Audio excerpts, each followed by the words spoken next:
Mais après tout ça, comment savoir si vous, réellement, vous faites partie de ces 20% qui présentent un syndrome de l'imposteur? Il existe une grille de critères descriptifs qui a pu être réalisée en 1993. Cette grille nous permet d'avoir une représentation plutôt globale des différentes manifestations du syndrome de l'imposteur. Sur cette liste de 15 critères, vous allez pouvoir vous positionner par oui ou par non. Nous pourrons considérer que vous exprimez un syndrome de l'imposteur si au minimum 5 critères sont cochés. Critère numéro 1, je me décris comme un imposteur. Une personne qui aurait tendance à plagier, tricher, qui prendrait la place de quelqu'un d'autre et qui serait illégitime dans sa situation. Critère numéro 2, j'ai des difficultés à m'attribuer mes succès, mes réussites et mes réalisations. Critère numéro 3, j'ai une grande difficulté à estimer mériter les retours positifs d'autrui.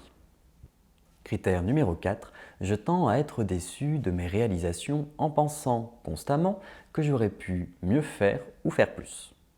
Critère numéro 5, je crains qu'un jour mon entourage puisse finalement découvrir mon manque de connaissances, mon manque de compétences, mon manque de capacité ou de légitimité. Critère numéro 6, j'ai peur de l'échec, et notamment en considérant que l'échec serait une preuve d'incompétence, d'illégitimité et d'imposture. Critère numéro 7, j'ai peur et je suis convaincu de ne pas pouvoir reproduire un succès déjà réalisé dans le passé. Critère numéro 8, j'ai le sentiment de ne pas être la même personne en public et en privé.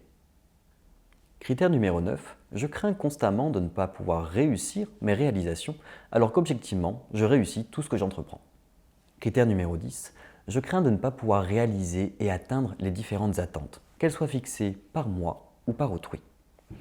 Critère numéro 11, par processus de comparaison, je me sens constamment moins capable que les autres malgré des indices évidents de compétences et de capacités. Critère numéro 12, j'ai tendance à attribuer mes succès ou mes réussites à des facteurs essentiellement externes, chance, hasard, erreur, facilité de la tâche ou encore gentillesse d'autrui. Critère numéro 13, je peux croire que certains rituels, mentaux ou comportementaux, sont nécessaires pour garantir une réussite. Critère numéro 14, du fait de mes doutes persistants, je peux préférer des positions ou des postes professionnels qui seraient finalement moins stimulants ou non représentatifs de mes réelles capacités. Et enfin, critère numéro 15, je suis incapable d'internaliser mes succès en persistant de croire que je ne suis pas légitime, et ce, malgré tous les indices évidents pouvant prouver le contraire. Prenez votre temps pour compter le nombre de réponses positives que vous avez pu fournir à ces critères descriptifs et je vous rappelle qu'à partir de 5 critères cochés, nous pouvons considérer que vous présentez un syndrome de l'imposteur avéré.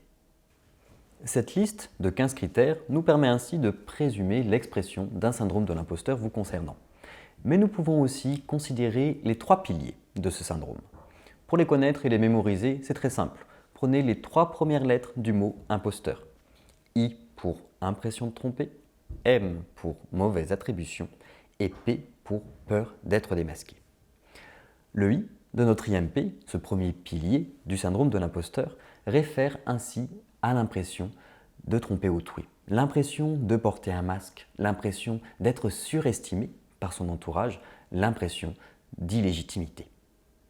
Le M de notre IMP, c'est le deuxième pilier de notre syndrome de l'imposteur. Il s'agit de la mauvaise attribution. Mais à quoi fait-elle référence? Elle fait référence au dénigrement, à la normalisation ou à la minimisation de ses succès. Elle fait référence à l'explication ou à l'attribution de causes essentiellement externes de nos réussites. Chance, hasard, erreur, facilité de la tâche ou encore gentillesse d'autrui. Et cette mauvaise attribution fait référence aussi à des difficultés à accepter les retours positifs de notre entourage, les fameux compliments. Et le P, dans notre IMP, constitue notre troisième pilier du syndrome de l'imposteur. Il s'agit là d'avoir peur d'être démasqué, d'avoir peur d'être accusé d'imposteur, d'avoir peur de compromettre les autres du fait de nos sentiments d'imposture. Ainsi, si vous vous sentez concerné par ces 3 piliers, impression de tromper, mauvaise attribution et peur d'être démasqué, n'ayez plus aucun doute sur le fait que vous manifestez un syndrome de l'imposteur avéré. Donc là, avec nos critères descriptifs et nos 3 piliers du syndrome de l'imposteur, nous en savons un petit peu plus sur ce qu'est concrètement ce syndrome. Mais prenons un temps aussi pour considérer ce qu'il n'est pas. Le syndrome de l'imposteur n'est absolument pas une maladie. Comme je vous le disais au début, il s'agit plutôt d'une barrière à l'expression de son véritable potentiel ou un obstacle à notre bien-être plutôt qu'une pathologie en tant que telle. Le syndrome de l'imposteur, ce n'est pas juste une faible estime de soi. Le syndrome de l'imposteur, ce n'est pas juste un faible niveau de confiance en soi. Le syndrome de l'imposteur, ce n'est pas juste un perfectionnisme élevé. Et le syndrome de l'imposteur, ce n'est pas juste une forte anxiété. Après tout, on peut avoir une faible estime de soi ou une faible confiance en soi sans nécessairement avoir l'impression de tromper ou d'être illégitime. On peut avoir un fort degré de perfectionnisme et être constamment insatisfait de nos réalisations sans nécessairement attribuer nos réussites à des facteurs purement externes. Et on peut ressentir une forte anxiété sans nécessairement qu'elle soit associée à une peur d'être démasqué. Le syndrome de l'imposteur, c'est donc réellement une manifestation spécifique, avec bien sûr des concepts qui peuvent lui paraître proches, mais qui sont pourtant subtilement différents. Donc après tout ça, le syndrome de l'imposteur, c'est quoi concrètement? C'est quoi exactement? Eh bien le syndrome de l'imposteur, c'est d'abord une définition.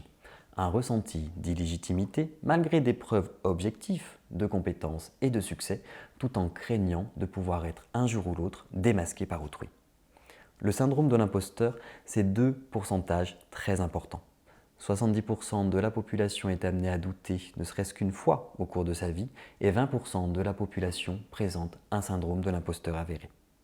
Le syndrome de l'imposteur, c'est 3 piliers, l'impression de tromper, la mauvaise attribution et la peur d'être démasqué. Et le syndrome de l'imposteur, c'est 4 concepts qui peuvent lui être proches mais qui sont pourtant assez différents. Le manque d'estime de soi, le manque de confiance en soi, le perfectionnisme et l'anxiété.